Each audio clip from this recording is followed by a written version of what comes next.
안녕하세요. 저는 최근에 신탁 관련 부동산 계약을 잘못하여 처음으로 법적인 일에 휘말린 피해자입니다. 제가 이 동영상을 찍은 이유는 법에 대해 잘 모르고 어쩔 수 없이 법의 힘을 빌려야 되는 피해자 일반인 분에게 조금이나마 도움을 드리고 싶어 찍게 되었습니다. 혹시나 지금 변호사 선임을 하려고 하시는 분은 제 영상을 보고 좋은 팁을 얻어가길 바라는 마음으로 저 같은 피해를 입지 말았으면 하는 마음의 동영상을 올립니다. 첫 번째, 네이버 법무법인 변호사 클릭해서 알아보고 상담받으러 가지 마세요. 네이버에 로톡 검색하시면 전문 변호사 상담해주는 사이트가 있습니다. 15분 상담이고 상담 전 피해자분 사건을 줬고 상담 시간을 예약하시면 시간에 맞게 변호사님이 전화를 할 겁니다. 변호사님과 통화하기 전 좀 더 구체적으로 내용을 수첩에 적어놓고 상담하시면 시간도 절약되고 정리가 되면서 말할 수 있어 상담하기 수월해집니다. 가격은 2만원에서 3만원이었던 것 같습니다. 또는 네이버 지식인에 자신의 사건을 적고 제목에 변호사님 도와주세요 라고 쓰세요. 변호사 법무법인 표시해 놓고 하루 정도 기다리면 전문 변호사님들이 보시고 답변을 해주실 겁니다.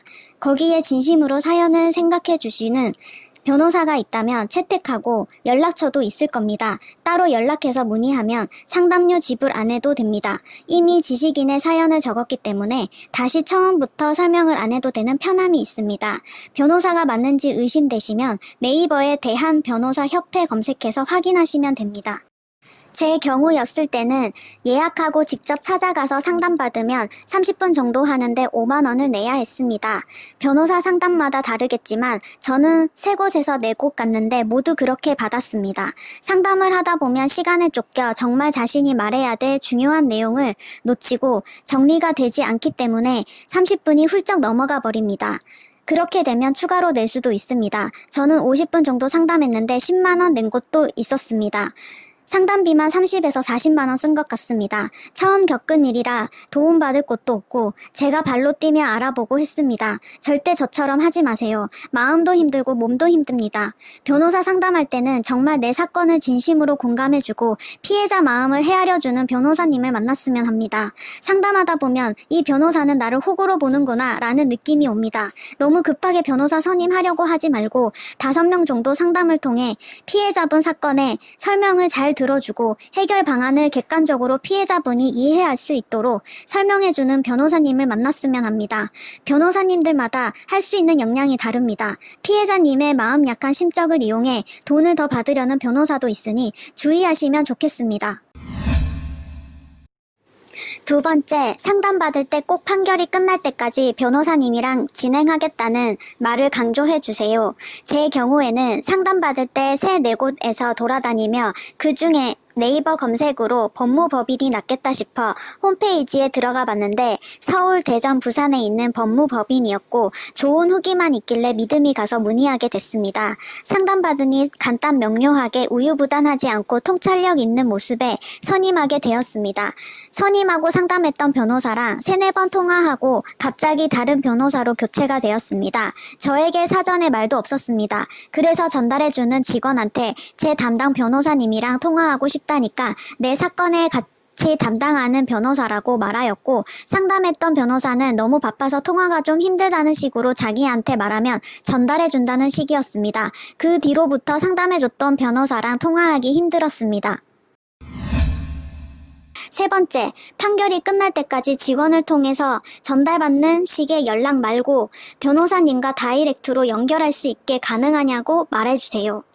만약 자기네 일 특성상 안 된다고 하면 미련 없이 하지 마세요. 법무법인이어도 담당 변호사님과 연결하여 사건 진행할 수 있습니다.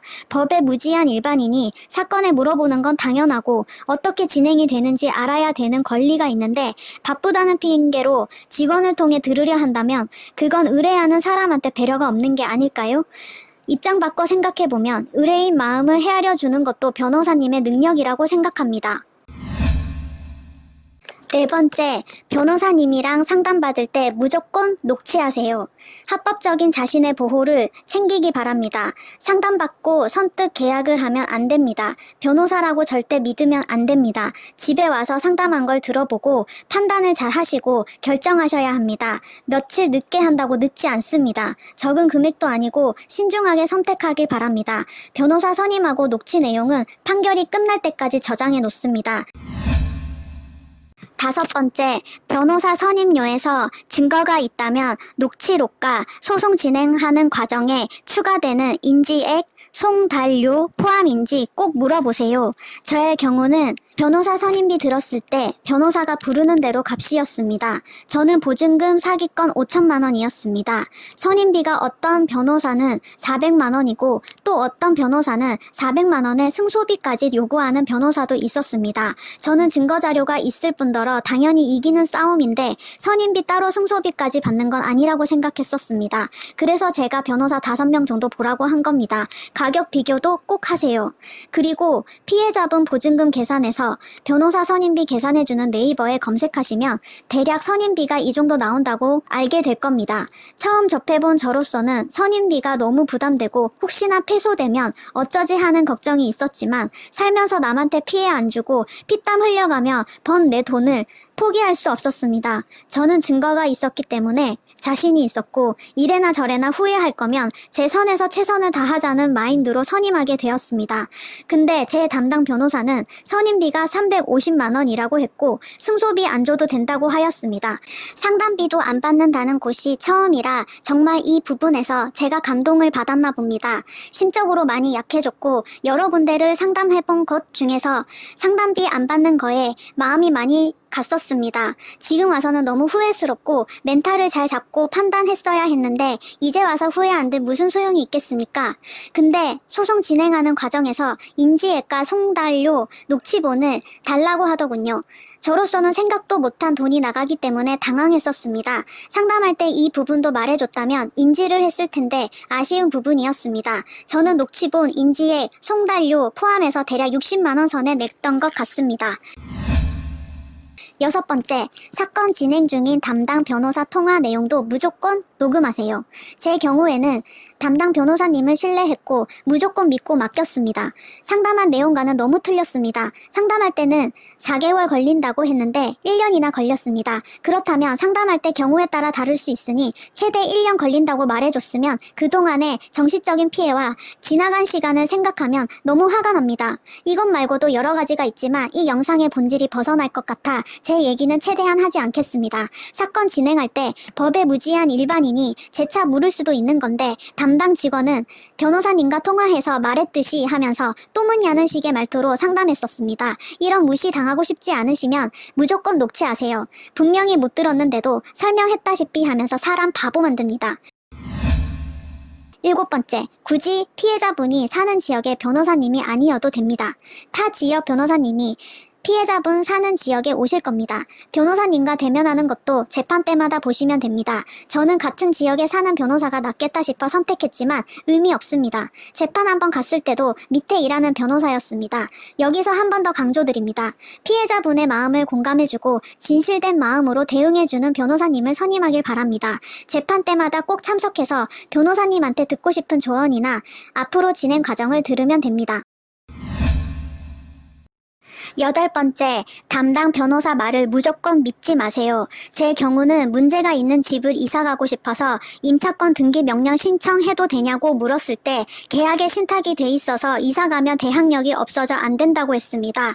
근데 8개월 후 나가라는 공지가 붙었고 그로 인해 피해자분들이 이 집에 문제가 있음을 알게 되었습니다. 저는 혹시나 저랑 같은 피해자가 있을 것 같아 참석하게 되었습니다. 입주민들끼리 모여 저랑 같은 부동산에 신탁 계약한 분들을 통해 들었는데 저보다 2개월에서 3개월 전에 이사간 입주민이 있었다고 합니다. 같은 신탁 계약서인데 임차권 등기 명령 신청이 가능하여 설정하고 이사했다는 겁니다. 안 될 수도 있지만 되는 경우도 있으니 따로 알아보세요. 또 담당 변호사는 소송 비용 청구할 때 증거 녹취본은 소송 비용에 청구할 수 없다고 했습니다. 근데 저는 믿을 수 없어 따로 알아보니 변호사 상담비까지도 영수증이 있으면 같이 포함 포함해서 소송 비용을 받을 수 있다는 걸 알았습니다. 피해자분 담당 변호사라고 무조건 믿지 말고 의심되는 부분은 확실히 알아보시길 권장합니다. 마지막 9번째, 서면 작성인 재판인데도 재판에 꼭 참석해서 담당 변호사가 피해자님 사건에 성심성의껏 얼마나 잘해주는지 지켜보세요. 제 경우는 재판 과정이 궁금해 한번 참석해 보았는데 판사님께 서면 작성한 것만 전달해주고 다음 재판 기일 말해주면서 30초 만에 끝났었습니다. 이 얘기를 왜 하냐면 입주민 중에 저와 같은 피해자가 있었고 저보다 어린 분이었습니다. 형편도 안 좋고 몸도 안 좋은 분이라 동생이 돈을 벌어 생활하는 것입니다. 이분은 제가 네이버 지식인 통해 성실하게 답변을 해주신 변호사님을 소개시켜 주었습니다. 그때 당시 저도 소송 중이었지만 제 담당 변호사 직원이랑 얘기하기 싫어서 네이버 지식인에 문의했었습니다. 저는 판결이 나왔고 결과는 증거 자료가 있음에도 불구하고 부동산 과실 60%밖에 받지 못하고 제가 소개해준 그분은 부동산 과실 100% 인정이 되어 승소하게 됐습니다. 저는 부동산 계약 당시 녹취본과 과실 인정한 증거도 있었습니다. 계약 당시 부동산으로 인해 계약이 잘못되면 100% 보장해준다는 녹취록이 있는 상태여도 결과가 이렇게 나왔습니다. 제가 소개해준 그분의 변호사님은 재판에서 판사님께 신탁 원부에 대한 개념들을 일반인이 알기 어렵다고 강하게 어필해줬고 행정기관에서 위반 인정했다는 증거만으로 100% 승소를 받았습니다. 그때 당시 저도 같은 시기였고 부동산 과실로 형사소송이랑 구청에 신고하여 인정한 부분도 변호사님한테 말했습니다. 한 번 더 이 내용을 서면 작성해 주길 바랬는데 굳이 증거가 있는데 안 해도 된다는 식의 말을 했었습니다. 여기서 말할 요점은 제가 너무 담당 변호사를 믿고 맡겼고 재판에 성실히 참여해 어떻게 해주는지 지켜봤어야 했는데 너무 후회가 됩니다. 저는 기간도 지나가 버려 항소도 못하는 상황입니다.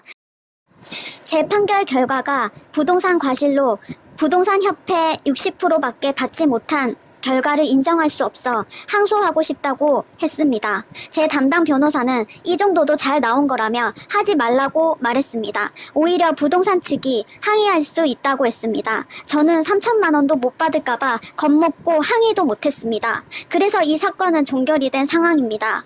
혹시나 제 영상을 보신 저와 같은 피해자분이시면 제가 말했던 주의사항을 피드백 받으셔서 힘내시고 도움이 되길 바랍니다. 죄 없는 피해자분의 피땀 흘려가며 모은 소중한 재산을 찾길 바라며 부동산 자격증이 없는데도 일을 하는 양심 없는 중개인이 없어졌음 하는 바람과 피해자의 상처받은 마음을 그저 호구로만 생각하는 변호사가 하루빨리 없어졌으면 하는 바람으로 영상을 올리게 됐습니다.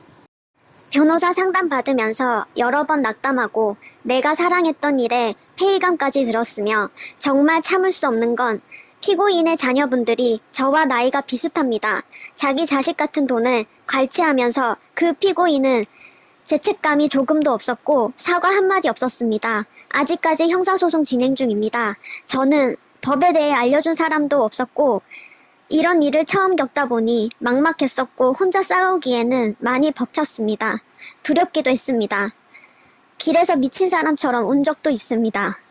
저와 같은 피해자분이 있으시면 제가 겪었던 경험의 바탕으로 정말 조금이나마 도움이 됐으면 하는 바람입니다. 서론이 길어 지루했을 건데 제 경우를 말하면 좀 더 진실성 있게 전달될 것 같아서 피해자분이 저처럼 당하지 않았으면 하는 마음으로 영상을 마치겠습니다.